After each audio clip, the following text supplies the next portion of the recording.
સર્વે ચાલી રહ્યો છે। સાબરકાંઠામાં જાણે કે યુદ્ધના ધોરણે આ પાક નુકસાનીનો સર્વે થઈ રહ્યો હોય એવું લાગી રહ્યું છે। અહીંયા 81 ટીમો બનાવવામાં આવી છે જે ગામડા ખૂંદી રહી છે। 2 શિફ્ટ બનાવવામાં આવી છે। રાત દિવસ અહીંયા સર્વે થઈ રહ્યો છે। મગફળી, સોયાબીન, ડાંગર, શાકભાજી આ બધા જ પાકનો સોંથ વળી ગયો છે અને 24 કલાકમાં 2 શિફ્ટમાં સર્વે થઈ રહ્યો છે। 10,000 હેક્ટર કરતાં વધુ વિસ્તારમાં અહીંયા નુકસાની વેરાઈ છે જેનો આ સર્વે યુદ્ધના ધોરણે થઈ રહ્યો છે।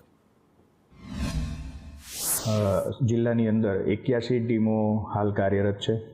81 ટીમોની આ સર્વેની કામગીરી હાલ પૂરજોશમાં ચાલી રહી છે, જેમાં ગ્રામ સેવક, વિસ્તરણ અધિકારી મિત્રો, સાથોસાથ આત્મા વિભાગના કૃષિ સખી અને CRP સ્ટાફ મિત્રો, સાથે સાથે નાયબ ખેતી નિયામક વિસ્તરણની ખેતી મદદનીશની ટીમો સાથે સર્વેની કામગીરી હાલ ચાલુ છે। હાલ પાકની અંદર મગફળીમાં નુકસાનગ્રસ્તતા માલુમ પડેલ છે, સાથોસાથ સોયાબીનમાં તથા ડાંગરના પાકમાં પણ નુકસાનગ્રસ્તતા માલુમ થાય છે।